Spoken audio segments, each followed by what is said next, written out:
Good morning dear students, welcome to DNA commerce. कसे आहात? I hope मजेत असाल आणि अकाउंटन्सी एन्जॉय करत असाल फक्त DNA कॉमर्स सोबत. तर विद्यार्थी मित्रांनो, तुम्हाला सर्वांना माहीतच आहे 11वी कॉमर्स या वर्गामध्ये शिकणाऱ्या सर्व विद्यार्थ्यांसाठी अकाउंटन्सी या विषयाचा पूर्ण सिलेबस DNA कॉमर्स या यूट्यूब चॅनलवर अगदी फ्री उपलब्ध करून दिला जात आहे. विद्यार्थी मित्रांनो, आपण आपला सिलेबसमध्ये फायनल अकाउंट हा टॉपिक शिकत आहोत. फायनल अकाउंटचे भरपूर प्रॉब्लेम आपले झालेले आहे आणि आजच्या लेक्चरला देखील एक नवीन प्रॉब्लेमची प्रॅक्टिस आपण या ठिकाणी करून घेणार आहोत. प्रॉब्लेम तुम्हाला स्क्रीनवर दिसत आहे. तुम्हाला माहिती आहे आपला DNA कॉमर्स हा असा प्लॅटफॉर्म आहे ज्याच्या स्क्रीनवरच प्रॉब्लेम आणि स्क्रीनवरच सोल्युशन आहे. याच्यामुळे तुम्हाला अकाउंटन्सी शिकण्यामध्ये कोणती अडचण येणार नाही आणि अकाउंटन्सी तुमचं परफेक्टच होणार. तर विद्यार्थी मित्रांनो, प्रॉब्लेम आपण बघूया. प्रॉब्लेममध्ये ट्रायल बॅलन्स दिला जातो आणि काही ॲडजस्टमेंट दिल्या जातात. आपण सगळ्यात अगोदर ॲडजस्टमेंट वाचतो आणि ट्रायल बॅलन्समध्ये ज्यांच्यावर ॲडजस्टमेंट आहे त्यांना टिक मार्क करून घेतो. तर विद्यार्थी मित्रांनो, आपण बघूया. पहिली ॲडजस्टमेंट आहे क्लोजिंग स्टॉक. क्लोजिंग स्टॉकची ॲडजस्टमेंट आपण त्याला स्टार करत नाही, कारण क्लोजिंग स्टॉक ट्रायल बॅलन्समध्ये दिला जात नाही. मग क्लोजिंग स्टॉकची ॲडजस्टमेंट डायरेक्ट आपण सोडवणार. त्याच्यानंतर 2 number adjustment depreciate plant and machinery 5%, furniture 10%. मग प्लांट अँड मशिनरी आणि फर्निचरवर ॲडजस्टमेंट आहे. प्लांट अँड मशिनरीला स्टार करूया आणि फर्निचरला स्टार करूया. त्याच्यानंतर 3 नंबर ॲडजस्टमेंट इन्शुरन्सवर आहे. इन्शुरन्सला तुम्ही स्टार करून ठेवू शकता. मग इन्शुरन्सला आपण स्टार करूया. त्याच्यानंतर आउटस्टँडिंग सॅलरी आणि वेजेस सांगितलेलं आहे. मग सॅलरी आणि वेजेसला स्टार करा. RDDची ॲडजस्टमेंट फक्त RDD सांगितली, बॅड डेट्स नाही सांगितले. तर RDD आणि बॅड डेट्स आपण फक्त डेटर्सवर सोडवतो. डेटर्सला स्टार करूया. आणि लास्ट ही नवीन ॲडजस्टमेंट आज आपण शिकत आहोत. Goods of ₹3000 is distributed as a free sample. एखादी वस्तू, एखादा माल आपण सॅम्पल म्हणून देतो. तर ही ॲडजस्टमेंट याला आपण डायरेक्ट सोडवायचं. ट्रायल बॅलन्समध्ये हे काही नसतं, म्हणून याला आपण डायरेक्ट सोडवणार. स्टार करायची गरज नाही. तर आता मी क्लोज करून घेतोय. क्लोज केल्यानंतर फक्त लक्षात ठेवा कशावर ॲडजस्टमेंट होत्या. तर या पद्धतीने आपल्या ॲडजस्टमेंट आहे. आपण काय करणार, प्रत्येक ट्रान्झॅक्शन सोडवताना या नियमानुसार सोडवणार आणि अगोदर डेबिट बॅलन्स सेपरेट सोडवणार, नंतर क्रेडिट बॅलन्स सोडवणार. ही आपली टेक्निक आहे. तर जेव्हा जेव्हा तुम्ही डेबिट बॅलन्स सोडवता तेव्हा नियम आहे, डेबिटमध्ये दिलेलं ट्रान्झॅक्शन एक्सपेन्सेसला रेकॉर्ड करा किंवा असेटला रेकॉर्ड करा. जर तो एक्सपेन्सेस असेल तर एक्सपेन्सेस म्हणून डेबिट साईडला रेकॉर्ड करा, ट्रेडिंग अकाउंटच्या किंवा प्रॉफिट अँड लॉस अकाउंटच्या. आणि जर तो असेट असेल तर असेटला रेकॉर्ड करा. तर डेटर्स एक्सपेन्सेस आहे का असेट आहे? असेट आहे. मग डेटर्स आपण रेकॉर्ड करणार असेटला. असेटची सुरुवात आपण फिक्स असेटने करतो. 4-5 लाईन सोडा आणि लिहा डेटर्स. आणि डेटर्सवर ॲडजस्टमेंट आहे म्हणून डेटर्सची अमाऊंट आपण इनरला लिहूया 24,000. आणि याच्यावर ॲडजस्टमेंट असते RDD बॅड डेट्सची. फक्त RDD विचारलेली आहे. तुम्हाला मी भरपूर वेळेस शिकवलेलं आहे आणि आपण प्रॅक्टिस केलेली आहे. बॅड डेट्स आणि RDD ज्या ॲडजस्टमेंटमध्ये देतात ते पहिल्यांदा डेटर्समधून लेस करतात, दुसऱ्यांदा प्रॉफिट अँड लॉसच्या डेबिटला ॲड करतात. परंतु लेस करताना पहिले आपण बॅड डेट्स लेस करणार, नंतर RDD. इथं बॅड डेट्स दिलेलाच नाही आहे, फक्त RDD दिली. मग फक्त RDD वजा करा. या RDDला आपण म्हणणार न्यू RDD. लेस ती दिलेली आहे 5%, 5% न्यू RDD. मग 5% काढा, 2 झिरो कट केलं तर 1% तुम्हाला मिळणार 240. 240 गुणिले 5 करा किंवा 10% काढा, त्याचे निम्मे घ्या 5%. 1 झिरो कट करा, 10% 2400, त्याचे निम्मे 5% 1200. मग 1200 वजा करा. बॅड डेट्स नाही आहे, डायरेक्ट आउटरला 24,000 मधून 1200 गेले 22,800. आता दुसरा इफेक्ट करावा लागेल. जे डेटर्समधून तुम्ही बॅड डेट्स आणि RDD वजा करतात ते दुसऱ्यांदा प्रॉफिट अँड लॉस अकाउंटच्या डेबिटला रेकॉर्ड करतात. मग प्रॉफिट अँड लॉस अकाउंटच्या डेबिटला रेकॉर्ड करताना आपण अगोदर बॅड डेट्स आणि RDD त्यांचा विचार करतो ट्रायल बॅलन्समध्ये. मग ट्रायल बॅलन्समध्ये जे बॅड डेट्स आणि जे RDD देतात त्यांना old bad debts, old RDD म्हणतात.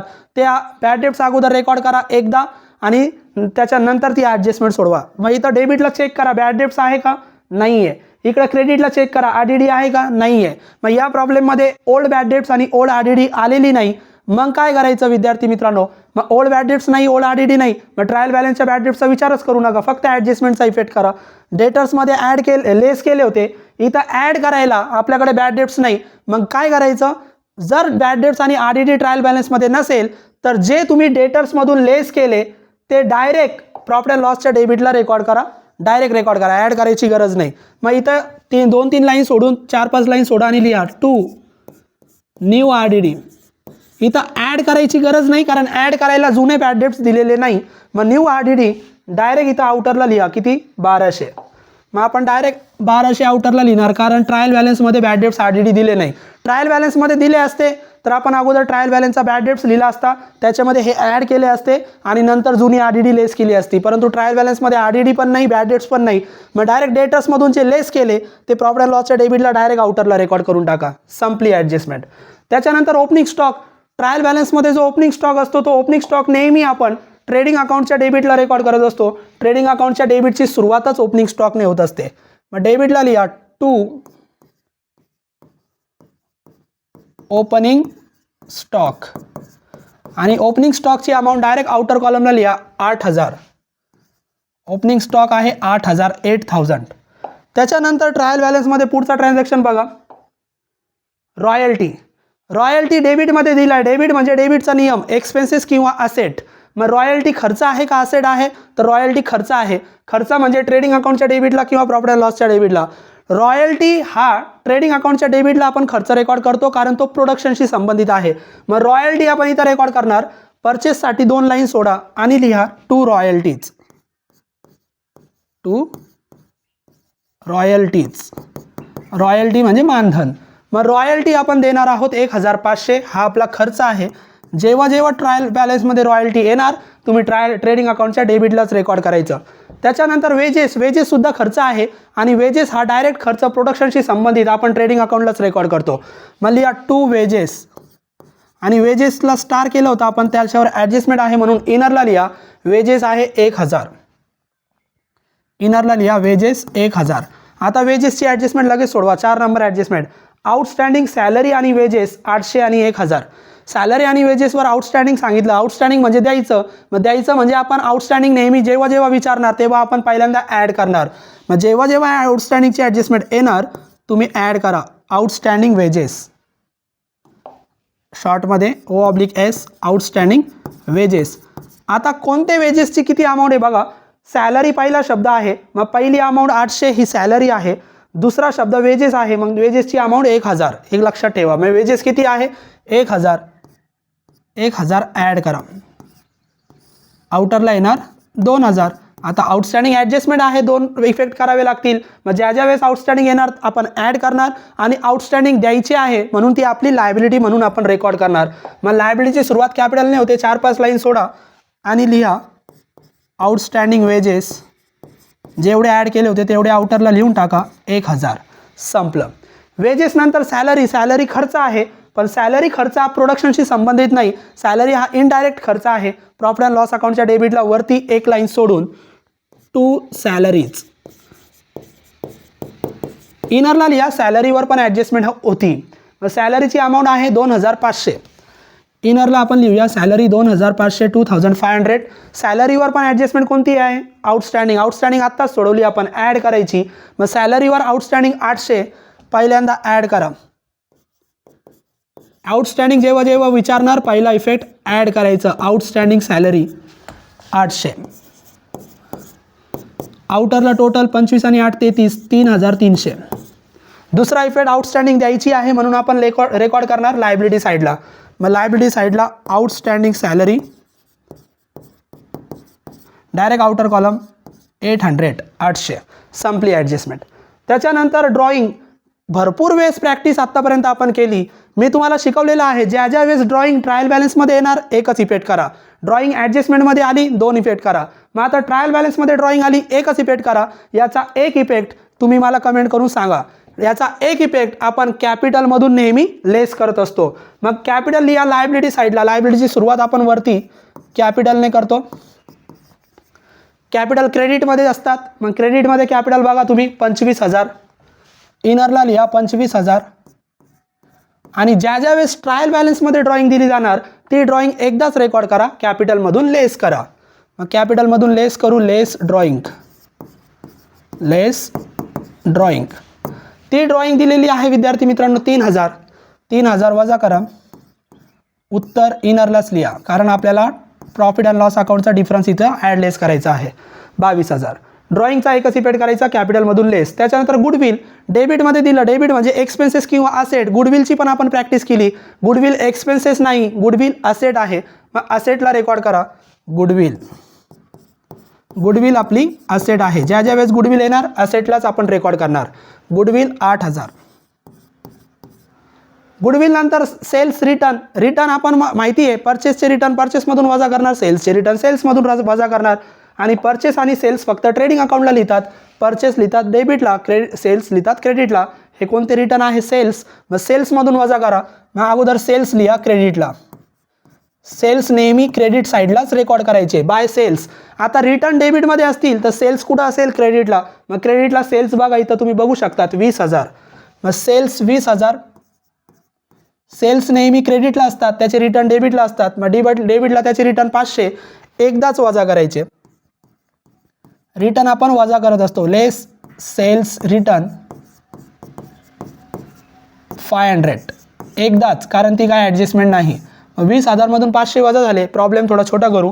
19,500 शिल्लक राहिले. 19,500 परत प्रॉब्लेम मोठा करू. मग या पद्धतीने तुम्ही सेल्समधून सेल्सचे रिटर्न वजा करू शकतात. त्याच्यानंतर विद्यार्थी मित्रांनो सेल्स रिटर्न आपले झाले. त्याच्यानंतर टेलिफोन चार्जेस. मग टेलिफोन चार्जेस डेबिटमध्ये दिला. एक्सपेन्सेस किंवा असेट. चार्जेस खर्च आहे.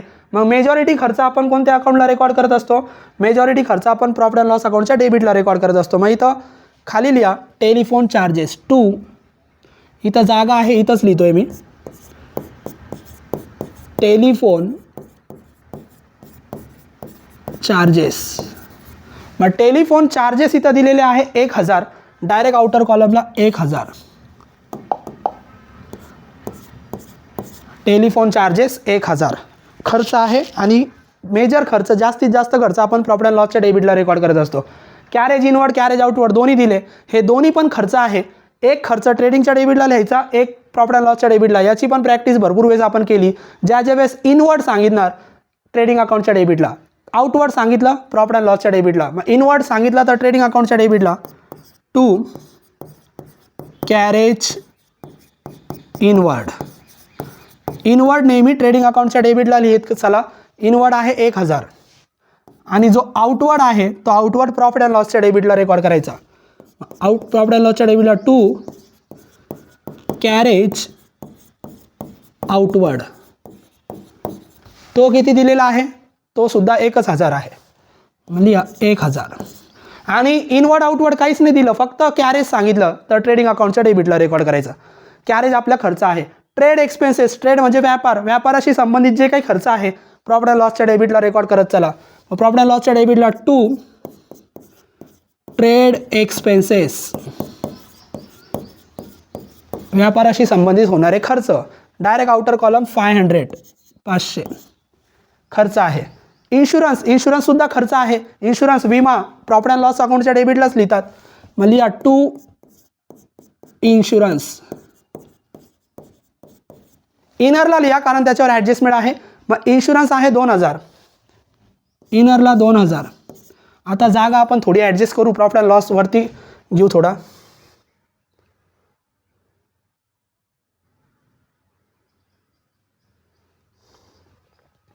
मग इन्शुरन्स आता आपल्याला रेकॉर्ड करायचा आहे. इन्शुरन्स आपण इनरला रेकॉर्ड केला कारण त्याच्यावर ॲडजस्टमेंट आहे.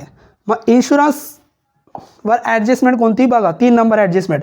Insurance ₹700 is unexpired. अनएक्सपायर शब्द आला तर काय म्हणतात मी शिकवलेलं आहे. अनएक्सपायर म्हणजे प्रीपेड. कोणती ॲडजस्टमेंट आहे? प्रीपेडची ॲडजस्टमेंट आहे. मग प्रीपेडची ॲडजस्टमेंट याच्यावर विचारली. मग प्रीपेड आपण काय करतो? प्रीपेड म्हणजे अगोदर दिले. प्रीपेड जेव्हा जेव्हा येणार आपण लेस करणार. मग लिहा लेस प्रीपेड. अनएक्सपायर म्हणजे प्रीपेड. लेस प्रीपेड. आणि प्रीपेड सांगितलेलं आहे 3 नंबर ॲडजस्टमेंट 700. वजा करा. आउटरला येणार 1300. आता 2 इफेक्ट करावे लागतील कारण ॲडजस्टमेंट आहे. मग प्रीपेड आपण लेस करतो आणि दुसऱ्यांदा प्रीपेड आपण असेटला रेकॉर्ड करत असतो. मग असेट साईडला रेकॉर्ड करा. प्रीपेड इन्शुरन्स जेवढे ॲडजस्टमेंटमध्ये सांगितलेले असतील तेवढे रेकॉर्ड करा. 700. संपली ॲडजस्टमेंट. इन्शुरन्स पण झालं. प्लांट अँड मशिनरी असेट आहे. मग असेटला आपण वरती जागा सोडलेली आहे. इथे तुम्ही लिहू शकतात प्लांट अँड मशिनरी.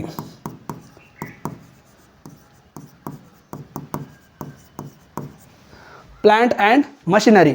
आता प्लांट अँड मशिनरी इनरला लिहा, कारण त्याच्यावर ॲडजस्टमेंट आहे. प्लांट अँड मशिनरी इनरला 6000. लगेच ॲडजस्टमेंट सोडवायची. 2 number adjustment. Depreciate plant and machinery 5%, furniture 10%. डेप्रिसिएशनमुळे असेटची व्हॅल्यू कमी होत असते. डेप्रिसिएशनचा पहिला इफेक्ट लेस करायचा. मग किती टक्के डेप्रिसिएशन? 5% डेप्रिसिएशन. DEP शॉर्टमध्ये प्लांट अँड मशिनरीवर 5% डेप्रिसिएशन आहे. 5% म्हणजे 2 झिरो कट करा, 60 गुणिले 5 करा, किंवा 10% काढा, 1 झिरो कट करा, 10% 600, त्याचे निम्मे 5% 300. कसंही तुम्हाला करा, पण तुम्हाला ते सोडवता आलं पाहिजे. 6000 मधून 300 गेले 5700. आता डेप्रिसिएशन ॲडजस्टमेंट आहे.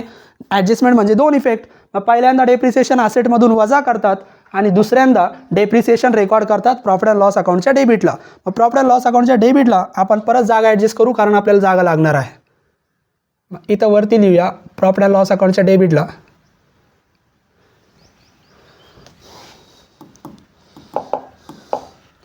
2 depreciation on plant and machinery. आणि आपण डेप्रिसिएशन किती काढलं होतं विद्यार्थी मित्रांनो? डेप्रिसिएशन काढलं होतं 300. जेवढे वजा केले तेवढे रेकॉर्ड करा. Direct outer column 300. तुम्ही इनरला लिहून डेप्रिसिएशनची टोटल आउटरला पण लिहू शकतात, पण शक्यतो आउटरला लिहा, म्हणजे बेरीज करण्याची गरज नाही. डेप्रिसिएशन दुसरा अजून कशावर विचारलं? फर्निचरवर. मग अगोदर फर्निचर रेकॉर्ड करून घ्या असेट साईडला. फर्निचर इनरला लिहा. फर्निचरची अमाऊंट आहे 5000. इनरला 5000. डेप्रिसिएशन त्याच्यावर विचारलं 10%. डेप्रिसिएशन आपण वजा करणार पहिल्यांदा, लेस 10% डेप्रिसिएशन. 10% म्हणजे 1 झिरो कट करा. मग 1 झिरो कट केला तर 500 रुपये डेप्रिसिएशन आलं. वजा करा, आउटरला शिल्लक राहिले 4500. आता दुसरा इफेक्ट करावा लागेल. डेप्रिसिएशनचा दुसरा इफेक्ट प्रॉफिट अँड लॉस अकाउंटच्या डेबिटला 2 डेप्रिसिएशन ऑन फर्निचर. किती? 500. संपली ॲडजस्टमेंट. डेप्रिसिएशन असेटमधून लेस करा आणि दुसऱ्यांदा प्रॉफिट अँड लॉस अकाउंटच्या डेबिटला रेकॉर्ड करा. प्रॉफिट अँड लॉस अकाउंटच्या डेबिटला 300 आणि 500 डेप्रिसिएशन रेकॉर्ड झालं. फर्निचर नंतर परचेस आपला खर्च आहे आणि तो आपण ट्रेडिंग अकाउंटच्या डेबिटला लिहितो. तिथं आपण जागा सोडली होती. इथं ओपनिंग स्टॉकच्या खाली नेहमी परचेस लिहित चला. 2 परचेसेस. परचेसमधून परचेसचे रिटर्न वजा करतात. परचेस डेबिटला दिलं तर त्याचे रिटर्न क्रेडिटला असतात. रिटर्न आहे का बघा, इथं रिटर्न आहे. मग परचेसची अमाऊंट इनरला लिहा 12000. आणि परचेसमधून परचेसचे रिटर्न वजा करा, लेस परचेस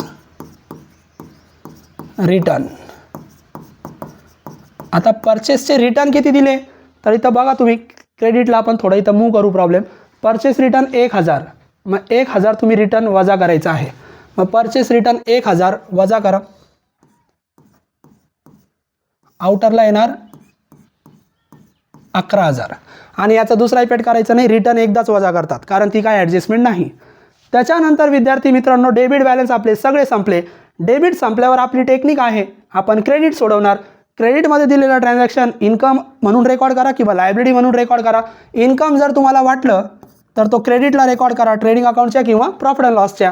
लायबिलिटी असेल तर लायबिलिटीला, कॅपिटल लायबिलिटी आहे, लायबिलिटीला रेकॉर्ड झालं. सेल्स इन्कम आहे, क्रेडिटला रेकॉर्ड झालं ट्रेडिंग अकाउंटच्या, ते पण रेकॉर्ड केलं. क्रेडिटर्स इन्कम आहे का लायबिलिटी आहे? लायबिलिटी आहे. मग लायबिलिटीला रेकॉर्ड करा क्रेडिटर्स आपण नेहमी लायबिलिटी म्हणूनच रेकॉर्ड करणार. मग क्रेडिटर्सची अमाऊंट तुम्ही तिथं बघू शकता स्क्रीनवर 10000. मग क्रेडिटर्स डायरेक्ट आउटरला लिहा 10000. क्रेडिटर्स नंतर परचेसचे रिटर्न परचेसमधून वजा झाले. Loans and advances. क्रेडिटचा नियम काय? इन्कम किंवा लायबिलिटी. मग लोन इन्कम आहे का लायबिलिटी आहे? लायबिलिटी आहे. लोन कर्ज. मग लोन्स अँड ॲडव्हान्सेस लायबिलिटीला रेकॉर्ड करा. Loans and advances direct outer column 8000. आता आपण लोनवर ॲडजस्टमेंट नाही सोडवली, कारण लोन डायरेक्ट दिले. लोनच्या अगोदर जर पर्सेंटेज दिले असते तर पर्सेंटेज म्हणजे त्याचा वरचा इंटरेस्ट, व्याज, तो काढावा लागला असता आणि तो आपण दोनदा सोडवला असता, तो व्याज याच्यात ॲड केला असता, दुसऱ्यांदा प्रॉफिट अँड लॉस अकाउंटच्या डेबिटला तो खर्च म्हणून रेकॉर्ड केला असता. पण इथं पर्सेंटेज नाही दिले लोनचे, तर ती काय ॲडजस्टमेंट नाही, ते डायरेक्ट सोडवा. लोन झालं. लोन नंतर बिल्स पेबल, दोन प्रकारचे बिल्स असतात, बिल्स रिसिवेबल, बिल्स पेबल. हे बिल्स फक्त बॅलन्स शीटला लिहायचे. बिल्स रिसिवेबल असेट म्हणून रेकॉर्ड करा, बिल्स पेबल लायबिलिटी म्हणून रेकॉर्ड करा. आता ते क्रेडिटला आलं, लायबिलिटी आहे, मग लिहा बिल्स पेबल, बिल्स पेबल. मग बिल्स पेबल दिलेलं आहे विद्यार्थी मित्रांनो 12,000, डायरेक्ट आउटर कॉलम 12,000. आणि त्याच्यानंतर शेवटचा ट्रान्झॅक्शन इंटरेस्ट रिसिव्ड, क्रेडिटमध्ये दिला इन्कम किंवा लायबिलिटी. मग इंटरेस्ट रिसिव्ड मिळाला, तो लायबिलिटी नाही, तो तुमचा इन्कम आहे. आणि ज्या वेळेस इंटरेस्ट, डिस्काउंट, कमिशन हे आपल्याला मिळतं, तो आपण इन्कम म्हणून रेकॉर्ड करतो क्रेडिटला, आणि तो फक्त प्रॉफिट अँड लॉस अकाउंटला. आणि डेबिटला आले तर खर्च म्हणून रेकॉर्ड करतो. हे भरपूर वेळेस मी तुम्हाला सांगितलं. मग आता जेव्हा जेव्हा तुम्हाला इंटरेस्ट, कमिशन, डिस्काउंट मिळेल क्रेडिटला, ते इन्कम म्हणून रेकॉर्ड करा प्रॉफिट अँड लॉस अकाउंटच्या क्रेडिटला. एक लाईन सोडून बाय इंटरेस्ट रिसिव्ड. मग इंटरेस्ट रिसिव्ड तिथं दिलेला आहे 1,000, डायरेक्ट आउटर कॉलम 1,000. संपलं ट्रायल बॅलन्स. ट्रायल बॅलन्स संपल्यानंतर आपण फक्त ॲडजस्टमेंट चेक करणार, कोणकोणत्या ॲडजस्टमेंट सोडविण्याच्या बाकी आहे. पहिलीच ॲडजस्टमेंट सोडविण्याची बाकी क्लोजिंग स्टॉक.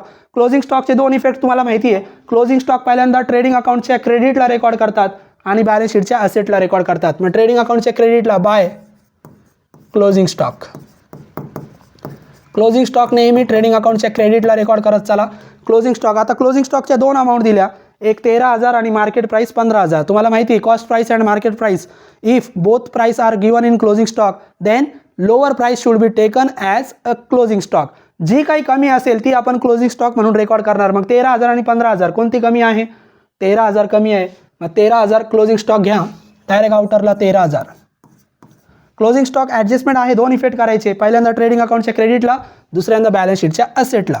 मग बॅलन्स शीटच्या असेटला क्लोजिंग स्टॉक कोणती प्राइस कमी होती? 13,000. मग 13,000 आपला क्लोजिंग स्टॉक आहे. जी कमी असेल ती घ्या. त्याच्यानंतर डेप्रिसिएशन झालं, इन्शुरन्स प्रीपेडची ॲडजस्टमेंट होती ते झालं, आउटस्टँडिंग झालं, RDD झालं. शेवटची ॲडजस्टमेंट जी नवीन आहे ती आपली बाकी आहे. Goods of ₹3,000 distributed as free sample. 3,000च्या वस्तू सॅम्पल म्हणून दिल्या. मग सॅम्पल म्हणून दिलेले असतील तर कसं सोडवायचं, मी सेपरेट ॲडजस्टमेंटचे लेक्चर शिकवले होते, तिथं तुम्ही जाऊन बघू शकतात. आता जेव्हा जेव्हा सॅम्पलची ॲडजस्टमेंट येणार काय करायचे, त्याचे दोन इफेक्ट करायचे. सॅम्पलचे ॲडजस्टमेंटचे दोन इफेक्ट फक्त काय करायचे, पहिल्यांदा ट्रेडिंग अकाउंटच्या क्रेडिटला रेकॉर्ड करा आणि दुसऱ्यांदा ते सॅम्पल आपला खर्च आहे म्हणून प्रॉफिट अँड लॉस अकाउंटच्या डेबिटला रेकॉर्ड करा. मग ट्रेडिंग अकाउंटच्या क्रेडिटला पहिला इफेक्ट करत चला. ज्या ज्यावेळेस सॅम्पल येणार ट्रेडिंग अकाउंटच्या क्रेडिटला रेकॉर्ड करा. ट्रेडिंग अकाउंटच्या क्रेडिटला बाय गुड्स, गुड्स म्हणजे माल, वस्तू, डिस्ट्रीब्युटेड, डिस्ट्रीब्यूट करणे म्हणजे वाटणे किंवा देणे, as free sample, free sample. आणि कितीच्या वस्तू सॅम्पल म्हणून दिल्या? 3,000च्या, डायरेक्ट आउटरला 3,000. ज्या ज्या वेळेस सॅम्पल म्हणून वस्तू देणार ट्रेडिंग अकाउंटच्या क्रेडिटला रेकॉर्ड करा आणि दुसऱ्यांदा तो खर्च म्हणून प्रॉफिट अँड लॉस अकाउंटच्या डेबिटला. आता प्रॉफिट अँड लॉस अकाउंटच्या डेबिटला रेकॉर्ड करताना तुम्ही असं पण लिहू शकतात, to goods distributed as free sample. जसं इकडे लिहिलं तसं इकडे लिहा. किंवा सॅम्पल म्हणून जेव्हा जेव्हा वस्तू देणार तेव्हा त्याला अजून एक म्हणतो आपण, सॅम्पल हा जाहिरातीचा एक भाग आहे म्हणून त्याला तुम्ही ॲडव्हर्टाइजमेंट म्हणून सुद्धा इथं रेकॉर्ड करू शकतात. म्हणजे तिकडे goods distributed as free sample लिहा आणि इकडे ॲडव्हर्टाइजमेंट लिहा तरी चालतं, किंवा जे इकडे लिहिलं ते डेबिटला पण लिहिलं तरी चालतं. मग आपण goods distributed as free sample असे लिहूया. To goods distributed as free sample. किंवा याऐवजी तुम्ही डायरेक्ट, मी आता कंसात लिहितो, तुम्ही डायरेक्ट पण लिहू शकता. टू काय म्हणतात याला, ॲडव्हर्टाइजमेंट म्हणतात. कितीच्या वस्तू दिल्या होत्या? 3,000च्या. संपली ॲडजस्टमेंट. मग जेव्हा जेव्हा सॅम्पल म्हणून येणार वस्तू सॅम्पल म्हणून दिल्या, दोन इफेक्ट काय करायचे, ट्रेडिंग अकाउंटच्या क्रेडिटला रेकॉर्ड करा आणि दुसऱ्यांदा ॲडव्हर्टाइजमेंट म्हणून प्रॉफिट अँड लॉसच्या डेबिटला रेकॉर्ड करा. शब्द नाही आठवला ॲडव्हर्टाइजमेंट तर तसंच लिहा, goods distributed as free sample. Adjustment संपल्या, ट्रायल बॅलन्स संपल्या, प्रॉब्लेम संपला. प्रॉब्लेम संपला याचा अर्थ विद्यार्थी मित्रांनो आता क्लोज करायचं. मग क्लोज करायची पद्धत तुम्हाला माहिती आहे. क्लोज करताना आपण अगोदर ट्रेडिंग अकाउंट क्लोज करणार, नंतर प्रॉफिट अँड लॉस अकाउंट आणि नंतर बॅलन्स शीट. मग डेबिट साईड आणि क्रेडिट साईड चेक करा. तर डेबिट साईड आणि क्रेडिट साईड आपण पहिले अगोदर थोडं ट्रेडिंग अकाउंट खाली घेऊ. हा आपला ट्रेडिंग अकाउंट आहे. ट्रेडिंग अकाउंट क्लोज करूया.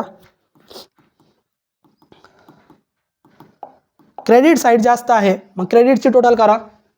19 आणि 3, 19 आणि 13, 29 आणि 3 32, 32 आणि 3 35, 35,500. टोटल किती आली? 35,500. आता क्रेडिटची टोटल 35,500 आहे, ती डेबिटला लिहा 35,500. मग डेबिटची टोटल 35,500 नाही आहे. 35,500 मधून एवढे अमाऊंट वजा करा. वजा केल्यानंतर जो डिफरन्स येईल तो असेल आपला ग्रॉस प्रॉफिट. मग तो डिफरन्स जो आहे विद्यार्थी मित्रांनो, या संख्या वजा केल्यानंतर तो डिफरन्स येणार 12,000. मग याला नाव द्या टू ग्रॉस प्रॉफिट, कारण तो डेबिटला फरक आला आहे. क्रेडिटला आला असता तर ग्रॉस लॉस म्हणलो असतो आपण. ग्रॉस प्रॉफिट हा ट्रान्सफर करा प्रॉफिट अँड लॉस अकाउंटला. डेबिटला आला, ट्रान्सफर होताना क्रेडिटला जाणार. मग इथं एक लाईन सोडली होती, इथं लिहा बाय ग्रॉस प्रॉफिट. किती? 12,000. आता profit and loss account close करू. प्रॉफिट अँड लॉस अकाउंटला वरती घेऊ.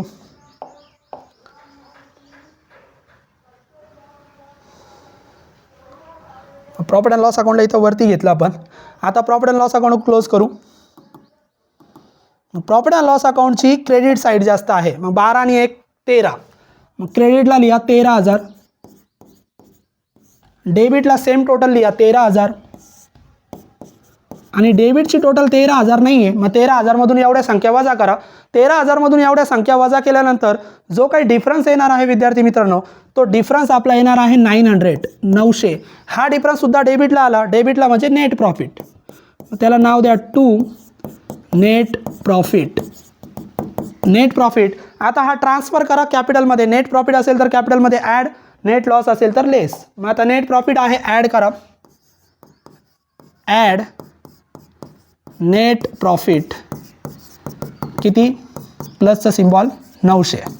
मग 22,000 प्लस 900, 22,900 कॅपिटल. क्लोज करा.